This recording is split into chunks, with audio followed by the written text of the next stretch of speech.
Seringkali kita tidak menyadari betapa besar pengaruh lidah dalam kehidupan. Dalam firman Tuhan, lidah disebutkan sebagai suatu yang sangat kecil tetapi bisa mendatangkan kebaikan atau bahkan kehancuran. Kita akan merenungkan bagaimana dosa bisa timbul dari perkataan kita dan bagaimana kita bisa menggunakan lidah kita untuk memuliakan Tuhan dan memberkati orang lain.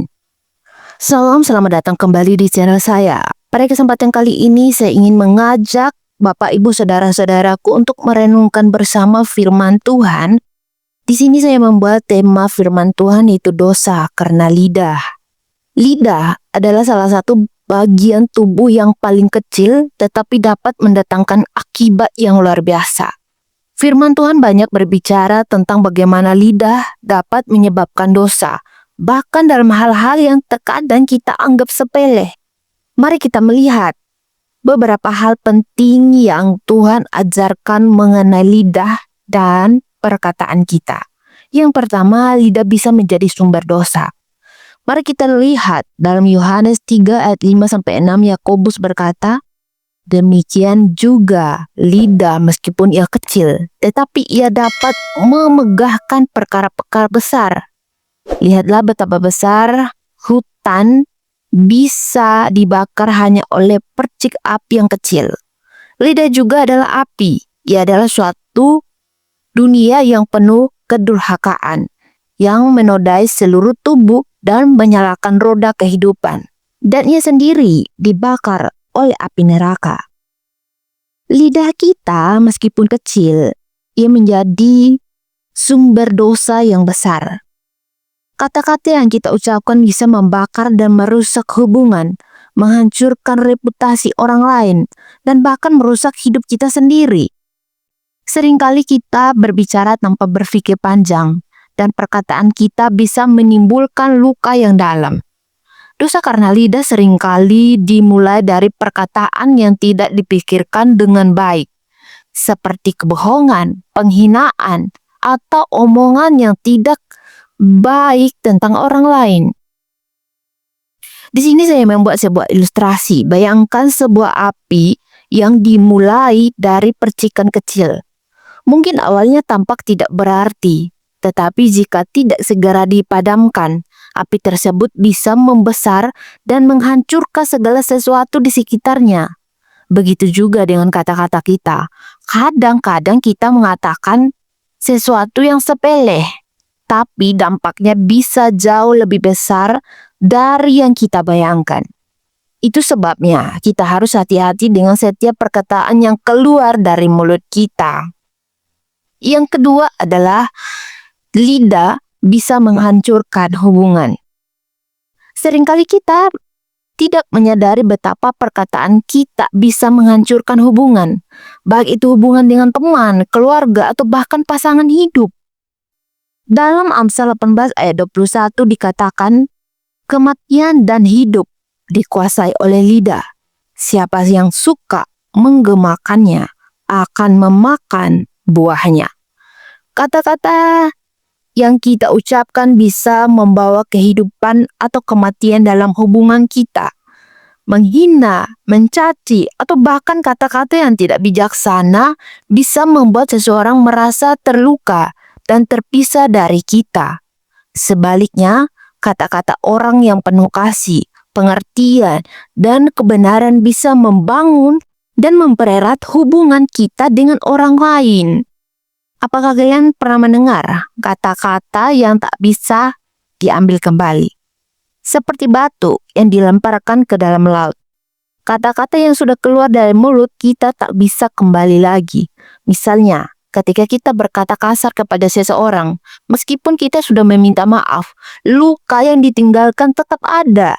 Itu sebabnya kita harus berhati-hati dan berpikir dua kali sebelum mengucapkan sesuatu yang bisa menyakiti orang lain. Yang ketiga, lidah harus digunakan untuk memuliakan Tuhan. Sebagai orang percaya, kita dipanggil untuk menggunakan lidah kita untuk memuliakan Tuhan.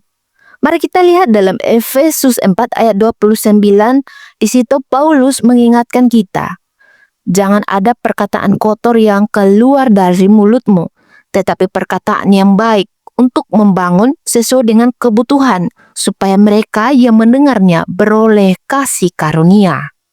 Setiap perkataan yang keluar dari mulut kita seharusnya membangun dan memberkati orang lain.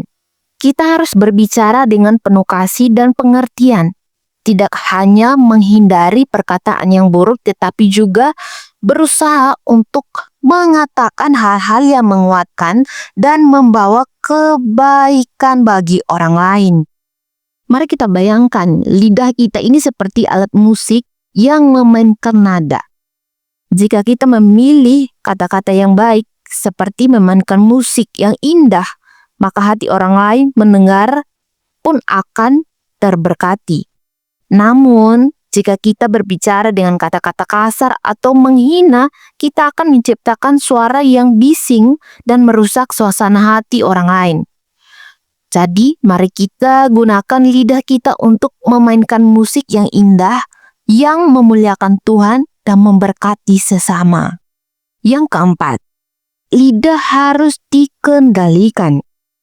Dalam Yakobus 3 ayat 8-10, Yakobus berkata, "Tetapi tidak ada seorang pun yang dapat menjinakkan lidah, yang merupakan sesuatu yang jahat, yang penuh racun, yang mematikan. Dengan lidah kita memuji Tuhan dan Bapa kita, dan dengan lidah juga kita mengutuk manusia yang diciptakan menurut rupa Allah. Dari mulut yang sama, kita keluarkan berkat dan kutuk. Hal itu, saudara-saudaraku, tidak boleh demikian. Lidah kita adalah sesuatu yang harus kita kendalikan. Kita tidak bisa membiarkan emosi atau amarah yang menguasai perkataan kita. Mengendalikan lidah adalah tantangan yang besar, tetapi juga adalah panggilan kita sebagai pengikut Kristus. Kita harus berusaha untuk berbicara dengan bijaksana, penuh kasih, dan sesuai dengan kehendak Tuhan. Jadi, ada 4 hal penting yang Tuhan ajarkan kepada kita mengenai lidah dan perkataan kita. Yang pertama adalah lidah bisa menjadi sumber dosa. Yang kedua adalah lidah bisa menghancurkan hubungan. Yang ketiga, lidah harus digunakan untuk memuliakan Tuhan. Dan yang keempat, lidah harus dikendalikan. Yang menjadi kesimpulan dari firman Tuhan ini, saudaraku, lidah kita bisa menjadi sumber kehidupan atau kematian, berkat atau kutuk. Firman Tuhan mengingatkan kita untuk berhati-hati dengan setiap apa yang keluar dari mulut kita.